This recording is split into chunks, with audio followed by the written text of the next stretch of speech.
Hello students, chapter mathematical tools for class 11th। कुछ बच्चों की प्रॉब्लम आ रही थी कि डिफरेंशिएशन और इंटीग्रेशन में थोड़ी सी दिक्कत है, वो कम समझ में आ रहा है। और कुछ बहुत से नए स्टूडेंट्स यहाँ पे हमारे साथ जुड़े हुए हैं। तो सबसे पहले तो जो बच्चे नए जुड़े हुए हैं उनको मैं एक चीज़ बता देता हूँ कि जो 11th क्लास की फिजिक्स है वो बहुत ज़्यादा इंटरेस्टिंग यूनिट है। और आपको पता है कोई भी चीज़ इंटरेस्टिंग होती है तो कुछ बच्चों को बोरिंग भी लगती है, और जिनको बोरिंग लगेगी उनके लिए बहुत हार्ड भी बन जाती है। तो इसलिए सभी पूरे इंटरेस्ट के साथ इसको पढ़ें। और मैंने आपको पहले भी कहा था कि आप जो चैनल है इसको सब्सक्राइब ज़रूर कर लें, क्योंकि इससे आपको पता चल जाएगा। जैसे आज मैं ये वीडियो बना रहा हूँ और इसको यानी आज 7 मई को बना रहा हूँ। 8 मई मॉर्निंग में मैं इसका लिंक आपके साथ शेयर करूँगा। अगर कुछ बच्चे इसी दिन फ्री होते जिस दिन मैंने वीडियो बनाया है, तो मैं इसको एक दिन पहले अपलोड कर देता हूँ, तो वो उसी दिन इसको वॉच कर लेते, अगले दिन प्रॉब्लम भी डिस्कस कर लेते। तो इससे आपका फ़ायदा हो जाएगा। दूसरा, नंबर ऑफ स्टूडेंट्स जितने भी आपके साइंस में हैं, गर्ल्स और बॉयज सेक्शन में, तो वीडियो कितने देख रहे हैं ये भी हमें पता चल जाता है। कौन देख रहा है, किसने नहीं देखा है, अब तो ये भी पता चल रहा है। लेकिन अब इतने ज़्यादा बच्चों के साथ कांटेक्ट पे रहना, यानी कॉल करके पता करना कि आपको समझ में आया या नहीं आया, आपकी कोई प्रॉब्लम है, इसमें थोड़ी सी प्रॉब्लम हमें हो जाती है। तो आपसे मैं एक छोटी सी हेल्प चाहता हूँ कि आपको अगर समझ में आ जाए वीडियो कि हाँ हमने देख लिया, ये वीडियो हमें समझ में भी आ गया, तो आप वीडियो को लाइक कर दें। और किसने लाइक किया है वो लिस्ट हमारे पास आ जाती है, तो इससे ये पता चल जाएगा कि इन बच्चों को तो समझ में आ गया। तो उसके बाद हमारे पास लिमिटेड स्टूडेंट्स बचेंगे, कुछ 2 4 5 10 जो भी बचेंगे, उनके पास हम कॉल करके डिस्कस कर लेंगे कि किस तरह की प्रॉब्लम आ रही है, कुछ चेंजमेंट करना है, कम करवाना है, ज़्यादा करवाना है, या वीडियो को रिपीट करना है। जो भी प्रॉब्लम्स आपकी रहेंगी वो हम ले पाएंगे। तो आपको ज़रूर इसमें हमारी हेल्प करनी है, अदरवाइज किसी की अगर कोई प्रॉब्लम रहेगी तो फिर वो रह ही जाएगी। आज मैं कुछ टॉपिक डिस्कस कर रहा हूँ और रिक्वेस्ट कर रहा हूँ जितने भी इस साइंस ग्रुप में मेडिकल के स्टूडेंट्स हैं, बायो के स्टूडेंट्स हैं, वो अच्छे से वीडियो को देखें। देखना तो सभी को अच्छे से है, लेकिन बायो वाले बच्चों के लिए जो मैं डिफरेंशिएशन करवा रहा हूँ और जो मैं इंटीग्रेशन करवाऊँगा वहीं से आपको कंप्लीट इसको समझ लेना है, क्योंकि मैथ में तो ये टॉपिक आएंगे दोबारा और इनकी डिटेल स्टडी भी आएगी। लेकिन आपके जितना मैं पढ़ाऊँगा, मैं केवल उतना ही पढ़ाऊँगा जितना आपका यूज़ होना है फिजिक्स में, सारा तो मैं भी नहीं करवा सकता। तो आप उतने को बहुत अच्छे से समझ लीजिए ताकि आपको किसी भी तरह के न्यूमेरिकल्स में कोई प्रॉब्लम ना आए। तो आइए हम शुरू करते हैं टॉपिक डिफरेंशिएशन। तो डिफरेंशिएशन का वैसे मीनिंग होता है कि किसी चीज़ को छोटे छोटे टुकड़ों में तोड़ देना। जैसे फंक्शन वगैरह के बारे में आपने पढ़ा होगा कि ये बोर्ड है कंप्लीट, इस बोर्ड के ऊपर ये मैं एक छोटी सी स्ट्रिप ले देता हूँ, इस तरह की स्ट्रिप जिसकी लेंथ मेरे को पता है और ब्रेड्थ मेरे को पता है। दिस बोर्ड या this strip is the function of this board, या this board is the function of this strip. क्या कहेंगे हम कहेंगे कि इस बोर्ड को मैं इस स्ट्रिप जैसे छोटे छोटे टुकड़ों में तोड़ सकता हूं। It means this board is the function of this.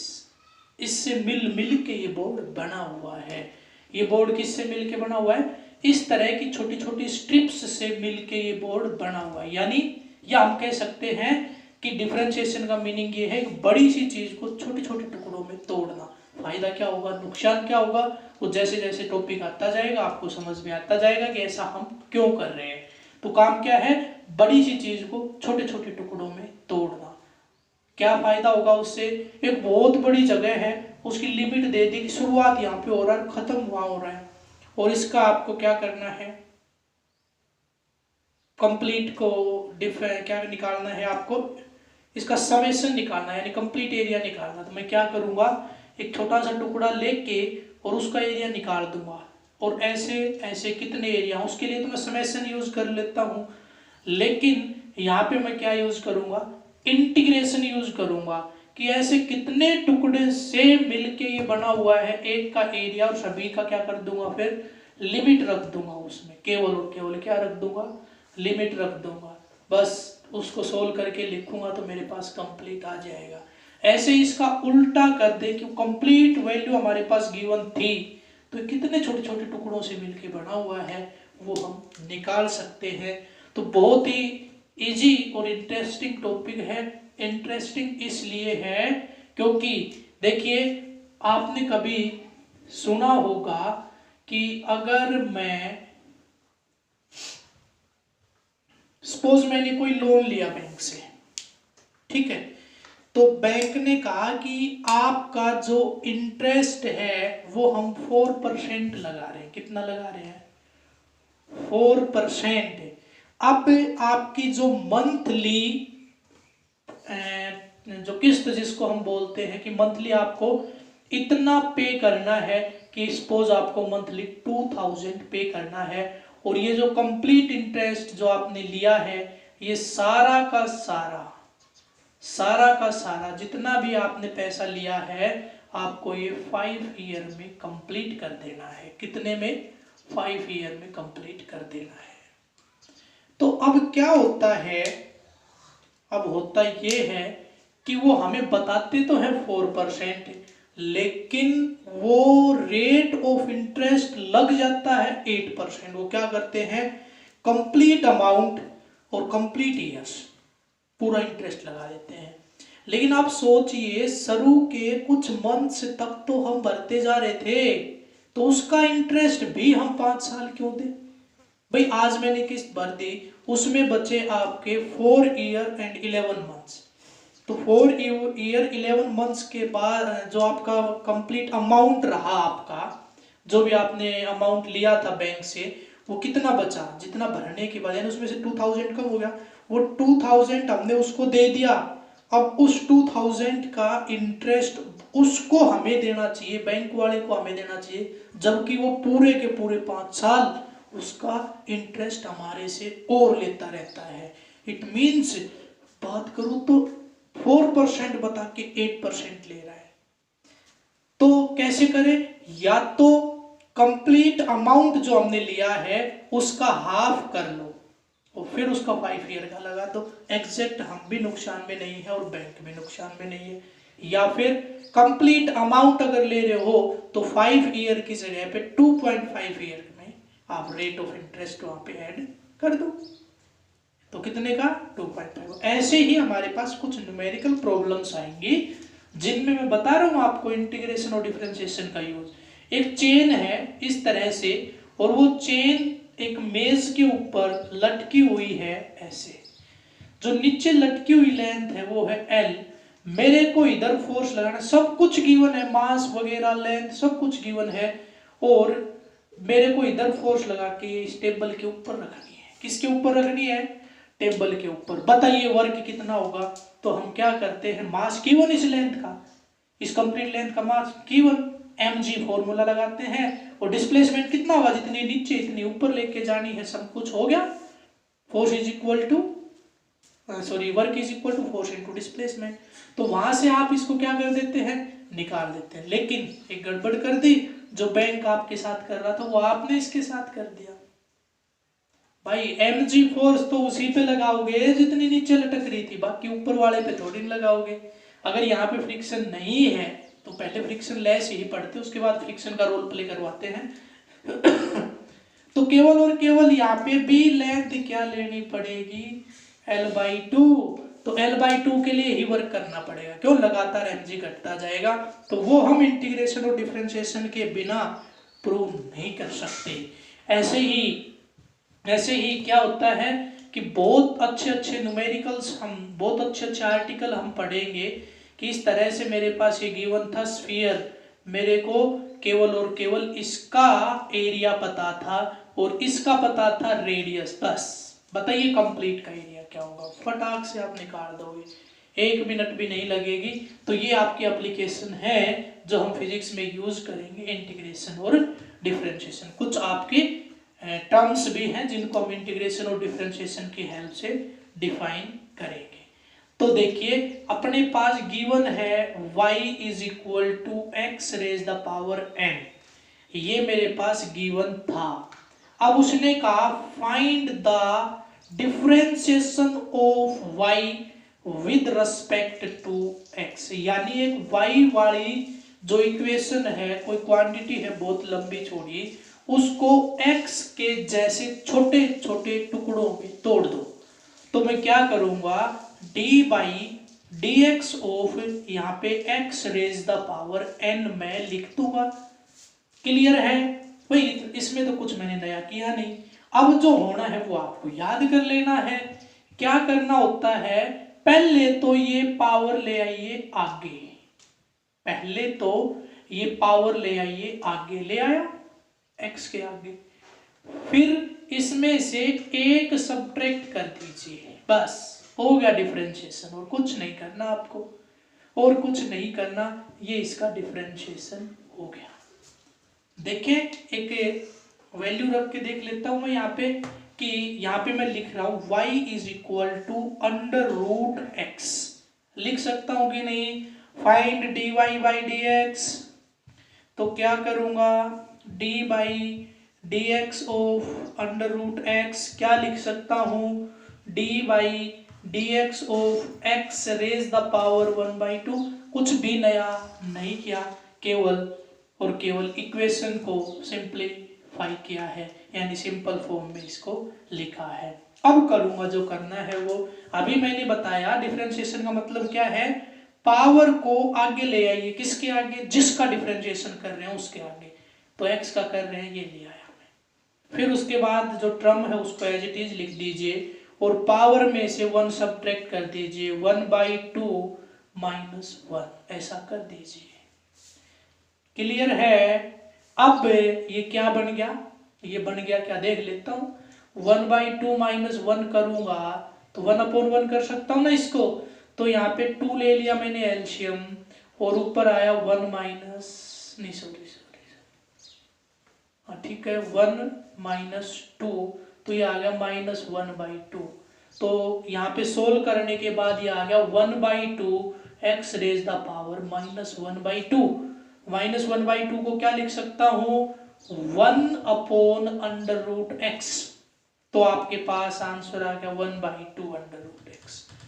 तो जो डिफरेंशिएशन है √x का क्या आ गया, 1/2√x। बिल्कुल आसान तरीके से, बिल्कुल इजी मान के देखते जाइए, आपको डिफरेंशिएशन इस वीडियो में 100% जितना मैं करवाऊंगा सभी को आ जाएगा, अगर कंसंट्रेशन से वीडियो को वॉच करोगे तो। ठीक है, जहां पे भी आपको लगे कि यहाँ पे पता नहीं क्या हो गया, वीडियो को थोड़ा सा बैक कीजिए और फिर दोबारा देख लीजिए। जहां पे भी कोई प्रॉब्लम आए, फिर भी समझ में ना आए तो आप मेरे से डिस्कस कर लीजिए कि इसमें ये प्रॉब्लम रहेगी, तो मैं कोशिश करूंगा कि उसको पर्सनली आपसे मैं उस प्रॉब्लम को सोल्व कर दूं। अगर नहीं हो पाई तो मैं वीडियो में और अच्छे तरीके से आपको वो चीज़ प्रोवाइड करवाऊंगा ताकि आप समझ जाएं। तो क्योंकि क्या होता है कि जितने बच्चे हमारे पास हैं, अभी इंटरेक्शन हुआ नहीं है, जब तक इंटरेक्शन नहीं होता हमें पता नहीं चल पाता कि किस बच्चे को किस तरीके से समझ में आएगा। तो कॉमनली आपको सभी को एक ही तरीके से पढ़ाना पड़ता है। अगर बच्चे सामने हो तो ये पता चल जाता है कि इन बच्चों को समझ में आ गया, अब थोड़ा सा ट्रिक को चेंज करता हूँ, टाइप को चेंज करता हूँ, अब इनको भी आ जाएगा। ऐसे करके ये मान लीजिए कि हम क्लास से बाहर निकलने से पहले सभी को समझा देते हैं, लेकिन यहाँ पे वीडियो में इंटरेक्शन नहीं हो पा रहा बच्चों से, इसलिए ये प्रॉब्लम आ रही है कि कुछ बच्चे कह रहे हैं कि ये टॉपिक समझ में नहीं आ रहा। कई बार तो ऐसा होता है कि पूरे 100 बच्चे, 100 में से 90 बच्चों को समझ में आ गया, 10 बच्चों में से 2-3 ने वीडियो नहीं देखा, 1-2 को समझ में नहीं आया। तो आप मान के चलिए, लेकिन मेरा टारगेट ये रहता है, अगर 100 बच्चों ने वीडियो देखा, अगर उनमें से एक ने भी ये कह दिया कि मेरे समझ में नहीं आया, then work done by me is 0। तो मेरा वर्क 0 हो गया, क्योंकि हो सकता है कि वो बाकी के बच्चे केवल बुक में से पढ़ के भी अगर कर देते तो भी आ जाता, समझाना तो उसे को ही था, जो बुक में से नहीं पढ़ पा रहा था। इसलिए बहुत कंसंट्रेशन से देखें, ऐसा ना हो कभी एक एक बच्चा ये आपका वीडियो को लाइक ना करे और मैं सोचूं कि इस बच्चे को समझ में नहीं आया और फिर मैं वीडियो बनाता रहूं। तो ऐसे मत कर देना कि एक ही टॉपिक में पूरी साल निकल जाएगी। ऐसे तो कोशिश करो, पूरी मेहनत आपको करनी पड़ेगी। हाँ, एक बार अगर आपका रूटीन बन गया तो बहुत फटाफट आपको ये आने लग जाएंगे। तो देखिए एक छोटा सा क्वेश्चन मैं आपकी बुक में से उठा लेता हूँ। बुक में लिखा हुआ है y is equal to x plus under root x plus 1/√x। y is equal to x plus under root x plus 1/√x। देखिए जितने भी क्वेश्चन आते हैं उससे एक नया नया रूल निकलता जा रहा है ना। तो अब तक केवल हमने एक सिंगल टर्म का किया था, अलग अलग आ गया तो सभी का डिफरेंशिएशन अलग अलग कर देंगे। हमें तो dy बाई क्या निकालना है, dx। तो पहले क्या करूंगा, d बाई dx ऑफ किसका करूं, x का करूं, प्लस d बाई dx किसका करूं, अंडर रूट x का करूं, फिर किसका करूं, प्लस d बाई dx किसका करूं, 1/√x का करूँ। इस तरह से इन सभी का डिफरेंशिएशन हमें 1/1 कर देना है। तो मैं डायरेक्ट कर रहा हूँ, आप सभी को एक एक का अलग अलग करना पहले रफ में। ऐसे थोड़े क्वेश्चन आ जाते हैं फिजिक्स के कि मैंने किया एक स्टेप मेरा आप भी कर दोगे एक स्टेप में, ऐसे थोड़ा ना आते हैं। तरीका मैंने बता दिया, सीखना अगर है आपको तो इसको उठाइए अलग से करके देखिए, इसको उठाइए अलग से करके देखिए, इसको उठाइए अलग से करके देखिए। तीनों का जो अलग अलग रिजल्ट आया नेक्स्ट स्टेप में डायरेक्ट आपका जो रिजल्ट आया था वो लिख दीजिए, तब आपको समझ में आएगा, तब आपको मजा भी आएगा न्यूमेरिकल को करने में। अब देखिए मैं अगर ऐसे करूंगा तो 40-50 मिनट में 2-3 न्यूमेरिकल ही हो पाएंगे। तो x का क्या होता है भाई, एक पावर आके 1-1, ठीक है, प्लस अंडर रूट एक्स का अभी निकाला था, ये पावर 1/2 होती तो 1/2 तो आ जाता है आगे, फिर x की पावर 1/2 माइनस 1 तो ये x की पावर माइनस 1/2 आ जाता है। तो इसको मैं क्या लिख सकता हूँ, under root x plus 1/√x। तो ये क्या होगा, x की पावर माइनस 1/2 हो जाएगा। तो ये माइनस 1/2 आगे आएगा, इसमें प्लस 1 में क्या कर दूंगा, ऐड कर दूंगा। तो ये क्या हो जाएगा, minus 1/2x raise the power 1/2 यानी माइनस 1/2 अंडर रूट एक्स इसका आ जाएगा। तो क्या आ गया है, यहाँ पे मैं माइनस कर रहा हूँ, minus 1/2 under root x, that is your final result. ये आपका क्या हो गया है, फाइनल रिजल्ट हो गया है। अब देखिए आपकी बुक में जितने भी ट्रिग्नोमेट्रिक फंक्शन हैं उन सभी के डिफरेंशिएशन लिखे हुए हैं। उसके लिए ऐसा कोई रूल नहीं है कि जिसके मैं याद करवा दूंगा। साइन एक्स का कोस एक्स होता है, कोस एक्स का माइनस साइन एक्स होता है, इस तरह से टेन का सीकेंट स्क्वायर एक्स होता है। ऐसे ही सारे फॉर्मूलाज आपके लिखे हुए हैं, आप मेन बस 3 याद कर लीजिए, साइन कोस और टेन के, बस वो केवल याद करने पड़ेंगे। उसमें मेरे पास ऐसा कोई रूल नहीं है जिससे आपको वो यानी समझ में आने की कोई चीज़ उसमें है नहीं, वो आपको याद करना पड़ेगा। नेक्स्ट न्यूमेरिकल मैं आपकी बुक से उठा रहा हूँ जिसमें ये कह रहा है कि बाई प्रोडक्ट मेथड का यूज करना। तो पहले मैं वो आपको बता देता हूँ, y is equal to u into v. ये u और v क्या है, दो अलग अलग इक्वेशन है। ये कह रहा है कि फाइंड dy बाई dx। तो क्या करना होता है, फर्स्ट एज इट इज यानी u as it is and differentiation of second, तो v का कर दीजिए differentiation plus second as it is और फर्स्ट का कर दीजिए डिफरेंशिएशन, फर्स्ट क्या था u। नोट कर लीजिए फॉर्मूला, इसको बोलते हैं प्रोडक्ट मेथड और u into v method of differentiation.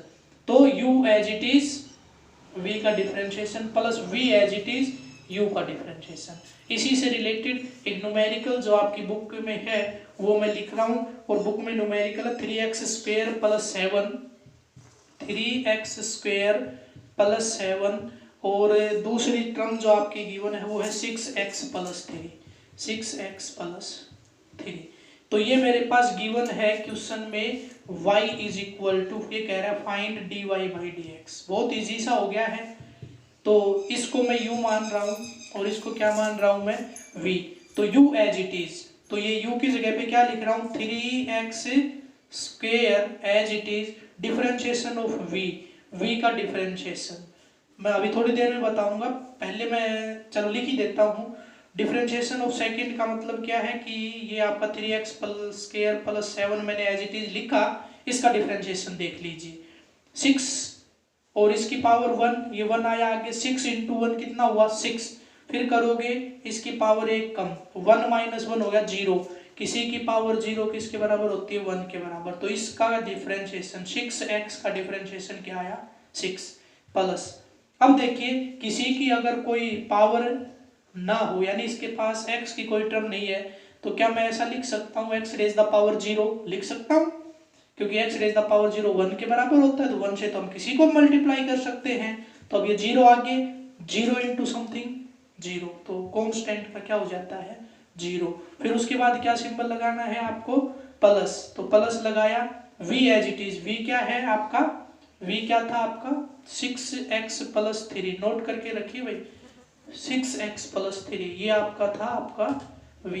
उसके बाद डिफरेंशिएशन ऑफ u, u का डिफरेंशिएशन 2 ले ये आगे 3 2 जा 6 और x 2 माइनस 1 प्लस 7 का क्या हो जाएगा 0, तो क्या आ गया 2 माइनस 1 1, तो यहाँ पे आपके पास ये रिजल्ट आ गया, that is the final result. Next एक रूल होता है, वो होता है आपका क्वोशेंट मेथड के नाम से जानते हैं उसको, या उसको u अपॉन v मेथड के नाम से भी जानते हैं। देख लेते हैं वो क्या कह रहा है। आपके पास गिवन होता है इक्वेशन में y is equal to u upon v, यानी एक इक्वेशन ऊपर और एक इक्वेशन नीचे, तो इसको सोल्व करने का फॉर्मूला देखिए dy बाई dx, इसका अगर निकालना पड़ जाए तो क्या करते हैं, नीचे वाले का स्क्वायर नीचे वाला एज इट इज, v का square v as it is into differentiation of u, ऊपर वाले का डिफरेंशिएशन, ठीक है, इसका काम खत्म, माइनस क्या लगेगा माइनस ऊपर वाला एज इट इज यानी u एज इट इज और नीचे वाले का differentiation dy dx of v। Clear है, क्लियर है, इसको बोलते हैं क्वोशेंट मेथड या फिर बोलते हैं u upon v method. Numerical लिख रहा हूँ, आपकी बुक में लिखा है x square plus 1 upon x minus 2, question लिखा है y is equal to x square minus 1 upon x plus 2, जो भी था हो सकता है चेंज हो गया, उससे कोई लेना देना नहीं है हमें, हमें तो केवल डिफरेंशिएशन निकालना है dy बाई dx। तो क्या करें, नीचे वाले का स्क्वायर, ये आपका क्या कंसीडर करूं v, ये मैं क्या कंसीडर करूं u, नीचे वाले का स्क्वायर x प्लस 2 का होल स्क्वायर, नीचे वाला as it is x plus 2 as it is, differentiation of ऊपर वाले का डिफरेंशिएशन, इसका डिफरेंशिएशन ये 2 जाएगा आगे, तो ये हो गया 2x 2 माइनस 1 1, तो 2x हो गया, फिर उसके बाद 1 का 0 हो गया, माइनस का सिंबल, ये वाला माइनस तक पहुंच गया हूं, ऊपर वाला as it is X square minus 1 as it is, clear है, X square minus 1 as it is, नीचे वाले का डिफरेंशिएशन v का डिफरेंशिएशन, तो इसका क्या आएगा x प्लस 2 का डिफरेंशिएशन क्या आएगा, इसकी पावर 1 है, ये 1 आगे, तो ये केवल और केवल क्या बचेगा 1 आगे x 1 माइनस 1, यानी ये क्या हो गया आपका 1, तो इसका क्या आ जाएगा 1, तो इसको हटा सकता हूँ 1 आएगा और 2, तो ये आपके पास फाइनल रिजल्ट आ गया है। तो डिफरेंशिएशन में इससे ज़्यादा आपको कुछ भी सीखने की ज़रूरत नहीं है, जितना आपका फिजिक्स में यूज होना है वो यही है। एक लेक्चर और मैं मैथमेटिकल टूल का आपको प्रोवाइड करवाऊंगा, जिसमें मैं इंटीग्रेशन को डिस्कस करूंगा और कुछ फॉर्मूला के ऊपर न्यूमेरिकल। ज़्यादा टेंशन लेने की जरूरत नहीं, जितना मैंने करवाया इसको अच्छे तरीके से कर लीजिए, यही क्वेश्चंस आप नोटबुक में नोट कर लीजिए, अगर आपके हो सके तो जो पीछे असाइनमेंट के फॉर्म में कुछ न्यूमेरिकल दिए थे डिफरेंशिएशन के मिल जाए तो ठीक है, अदरवाइज कोई बात नहीं, आप इनको जरूर कर लीजिए, ठीक है, क्योंकि इतने यूज होने हैं बस। ये बहुत ही इजी था, मैंने मेरी तरफ से कोशिश की है अच्छे तरीके से आपको समझाने की, अगर फिर भी कोई प्रॉब्लम रहे तो आप मेरे से डिस्कस कर सकते हैं, लेकिन एक चीज़ जरूर याद रखें, जिन बच्चों को समझ में आ जाए वो लाइक के ऊपर जरूर क्लिक कर दें, ना आए उनका हमें अपने आप पता चल जाएगा कि जिन जिन बच्चों के लाइक नहीं आए उनको समझ में नहीं आया, तो उनसे हम कांटेक्ट करके जरूर कोशिश करेंगे उनकी प्रॉब्लम को भी सॉर्ट आउट करने की। थैंक्स।